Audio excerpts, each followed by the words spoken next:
féliciter Christine et son équipe pour l'organisation de cette conférence et pour leur travail extraordinaire pour le bien-être des familles exceptionnelles et courageuses. Comme beaucoup d'organismes communautaires, votre rôle est vital pour briser l'isolement et l'exclusion et améliorer les chances de réussite des familles que vous aidez. Et vous comblez un besoin très important d'aider les mères et les familles ayant des enfants avec des besoins spéciaux et des familles monoparentales en français. Je reconnais qu'il est nécessaire d'apporter un plus grand soutien à toutes les familles dans cette situation, mais alors que d'autres organismes soutiennent les familles anglophones, il y a une énorme lacune en matière de services et de soutien pour les familles francophones. Pour vous et encore plus pour vos enfants, il est important de recevoir des services dans votre propre langue. Devenir mère est une étape importante. C'est difficile de savoir, d'imaginer combien les choses changent quand on a des enfants. Je ne sais pas pour vous, mais pour moi, être mère est le rôle le plus compliqué et le plus beau de ma vie.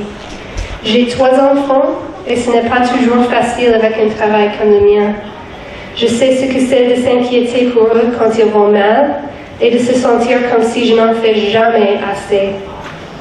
Et je me compte chanceuse de pouvoir compter sur un conjoint et toute notre famille.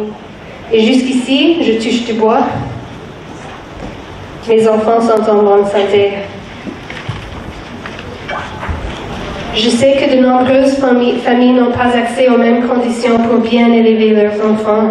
Mon amie Alice, que vous avez entendu pendant le premier panel, me fait souvent réaliser combien la vie de mère d'enfants avec des besoins spéciaux peut être compliquée et stressante. Si cela prend un village pour élever un enfant, cela prend une ville pour élever des enfants ayant des grands défis. Pourtant, ce sont ces familles à qui on donne le moins d'attention et le moins de soutien.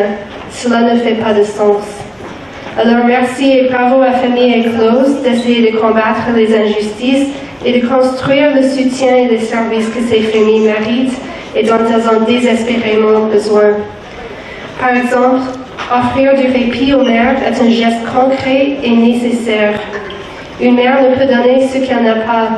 L'épuisement a un impact négatif sur toute la famille. Une famille qui est toujours en mode survie ne peut pas bien fonctionner. Je me suis toujours battue pour plus de solidarité et plus d'équité dans notre province. C'est pour ça que je suis ravie d'être ici avec des personnes qui partagent mes valeurs et qui les font vivre tous les jours.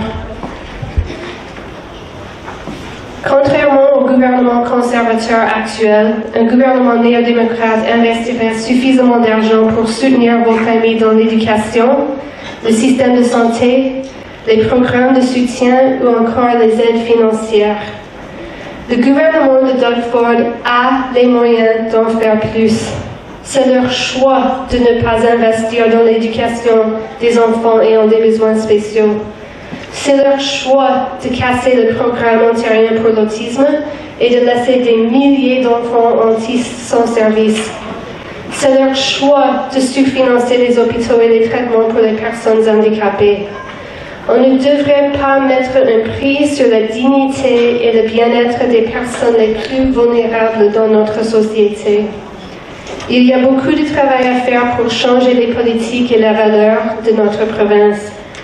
Les rencontres que je fais dans mon rôle de député me montrent que les gens sont prêts à faire changer les choses. Monsieur Ford est loin de votre réalité. Il ne serait probablement pas capable de vivre une seule journée dans vos souliers. C'est mon rôle de lui rappeler tous les jours l'importance d'utiliser ses pouvoirs pour améliorer la vie des gens ordinaires, et je le prends très au sérieux. C'est un privilège pour moi de faire ce travail en votre nom, comme député pour Ottawa-West Nepean. C'est la solidarité collective et le rôle des organismes communautaires comme Famille Éclose qui compensent le manque de soutien de la part du gouvernement. Alors, bravo et merci. C'est donc vraiment un honneur pour moi d'être avec vous aujourd'hui. Merci encore pour l'invitation et bonne conférence.